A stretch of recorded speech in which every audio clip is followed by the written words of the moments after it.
홍콩화 시작된 걸까요? 이대로 가면 대한민국 공산화 멀지 않았다는 거 여러분도 알고 계실 겁니다. 중국 공산당 체제 종식을 목표로 미국에서 설립된 망명정부 신중국 연방은 인터뷰에서 한국이 중국의 소프트파워 침투에 노출돼 있다고 경고했다. 연방은 이재명이 대통령이 될 경우 한국이 홍콩처럼 중국의 속국이 될 것이라고 주장했다. 2020년 6월 4일 미국 뉴욕에서 설립된 신중국 연방은 중국 공산당의 독재를 종식하고 자유민주주의 체제를 수립하겠다는 신념을 내세우는 정치운동단체다. 이들은 CCP를 아기꽃이라 규정하고 일반 중국 국민과는 분리된 존재로 보고 공산당 체제를 전복하는 것을 목표로 삼고 있다. 서울시의회 앞 코로나19 백신 희생자 합동분향소 근처에서 시위를 벌이고 있던 연방 회원들은 시진핑 물러나라, 중공소멸은 정의 구현 중공 바이러스로 인류가 죽는다 등의 구호를 외치며 CCP 체제를 비판했다. 이들은 CCP 아웃, 스탑 더 스킬 등의 슬로건을 내세운 우파 지지자들과 연대하는 모습도 보였다. 연방은 CCP의 한국 내 영향력 확대 시도를 지속해서 경계해왔다. 윤석열 대통령은 탄핵 심판 과정에서 CCP의 초안전을 경고하며 선거 개입 가능성을 제기했다. 연방은 한국의 청년층 보수화 바람은 CCP의 위협에 대한 자각이라며 CCP는 홍콩에 이어 한국을 차기 목표로 삼고 있다고 주장했다. 이들은 CCP는 산하 제한을 명목으로 한 강제낙태, 반체제 인사의 실종, 장기매매, 마약 네트워크 등으로 국민 인권을 유린하고 있다며 홍콩 시위 이후 실종된 2만여 명의 대학생은 지금까지 행방이 묘연하다고 전했다. 이어 중국은 CCTV가 가장 많은 나라지만 자전거는 찾아도 사람은 못 찾는다는 냉소가 퍼져 있다고 덧붙였다. 헌재도 한통속 간첩이었고 고위직에 있는 자들이 적에게 돈을 받고 사니 힘없는 서민들이 뭉쳐서 또 저항을 해야만 겨우 먹고 사니 암담합니다. 차기 대통령 선거일에 맞춰 개헌 국민투표를 함께 실시하자는 우원식 국회의장의 제안을 놓고 여야의 반응이 갈리고 있다. 국민의힘은 긍정적 입장을 밝히며 본격적인 개헌 추진 의지를 드러낸 반면 더불어민주당 친명계는 지금은 내란 종식이 우선이라며 부정적 입장을 보였다. 권영세는 비대위 회의에서 국민의 뜻을 제대로 반영하는 개헌안을 마련해 대통령 선거일에 함께 국민투표에 붙이는 방안을 추진하겠다고 밝혔다. 권 위원장은 국민과 함께 대한민국을 다시 세우는 개헌의 길에 나서겠다며 제왕적 대통령제의 폐해뿐 아니라 이제는 제왕적 국회도 함께 극복해야 할 과제라고 강조했다. 그는 거대 야당이 입법 예산 인사 전반을 통제하면서 여소야대 구조가 고착화되고 있다며 국정은 마비되고 민생은 뒷전으로 밀려난다고 비판했다. 이어 단지 권력 구조를 분산하는 데 그치지 않고 견제와 균형의 원리가 제대로 작동할 수 있도록 국가 시스템을 새롭게 정비해야 한다고 밝혔다. 국민의힘은 이미 당 차원의 개헌특위를 구성해 대통령 사년 중임제를 포함한 개헌안을 준비 중이다.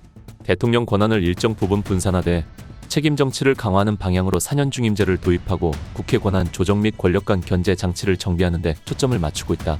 반면 이재명은 개헌은 필요하지만 지금은 내란 종식이 먼저라고 잘라 말했다. 그는 지금은 민주주의의 파괴를 막는 것이 훨씬 더 긴급하고 중요하다며 우원식 의장의 제안에 사실상 반대 입장을 밝혔다. 이재명은 현행 국민투표법상 사전투표가 허용되지 않아 대선과 동시에 개헌 국민투표를 실시하기에는 제도적 한계가 있다며 본투표에만 개헌안을 투표할 수 있고 사전투표소에서는 불가능하다고 지적했다. 그러면서도 5.18 정신의 헌법 전문 수록이나 계엄 요건 강화 등은 국민의힘도 반대하지 않을 것이라며 국민투표법이 개정되고 현실적으로 가능해진다면 관련 개헌안은 곧바로 처리할 수 있을 것이라고 여지를 남겼다. 더불어민주당은 그간 당론으로 대통령 4년 중임제와 책임총리제 도입을 검토해왔다. 대통령실과 내각 간 권한을 보다 분산해 국정 운영의 효율성과 견제 기능을 높이자는 입장이다. 특히 내각 구성과 운영에 있어 국회의 통제력을 강화돼 대통령의 외교 안보 책임은 유지하는 방향이 거론되고 있다. 당내 비이재명계 의원들은 개헌 필요성에 보다 전향적 입장을 보이며 대선 동시 개헌 투표도 조건부 수용 가능성을 열어두고 있다. 이 와중에 12.3 비상계엄을 주도하거나 가담 방조 선동한 사람을 처벌할 수 있는 특별법이 발의됐습니다. 민주당 민영배는 이러한 내용을 골자로 한 12.3 비상계엄 관련 반헌법 행위자 처벌 등에 관한 특별법을 대표 발의했다고 밝혔습니다. 특별법에는 국회의장 직속 반헌법 내란행위조사특별위원회를 설치하고 12.3 비상계엄과 관련한 허위사실 유포 등 비상계엄을 옹호하는 행위에 대한 처벌 규정이 담겼습니다. 반헌법 내란행위조사특별위원회는 반헌법 행위 진상규명과 허위사실 유포 조사, 피해자 진술 청취, 재발 방지 대책 연구 등을 수행하도록 했습니다. 위원회 활동 기간은 1년으로 국회 의결이 있으면 1년씩 연장 가능합니다. 위원회 조사 결과에 따라 국가수사본부가 수사하고 반기별로 위원회에 보고하도록 했습니다. 특별법에는 허위사실 유포 금지 조항과 처벌 조항도 담았습니다. 비상계엄을 직접 주도하거나 가담하지 않더라도 온라인이나 가두연설 등으로 반헌법 행위에 대한 허위사실을 유포하는 자는 5년 이하의 징역 또는 5천만 원 이하의 벌금에 처하도록 했습니다.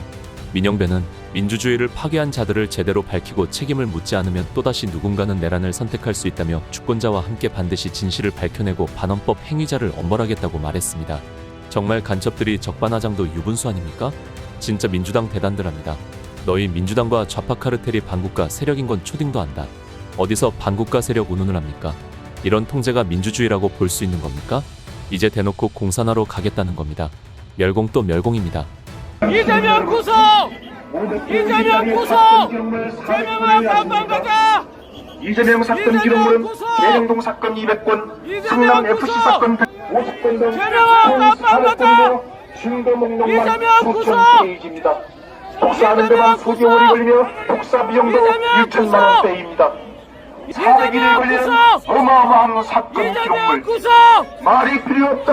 이재명 신의 구속! 사건 이전을 당장 구속 수사하라. 이재명 구속! 다음 시간에 뵙겠습니다. 정성산 TV 좋아요, 구독, 알림 설정 부탁드립니다. 감사합니다.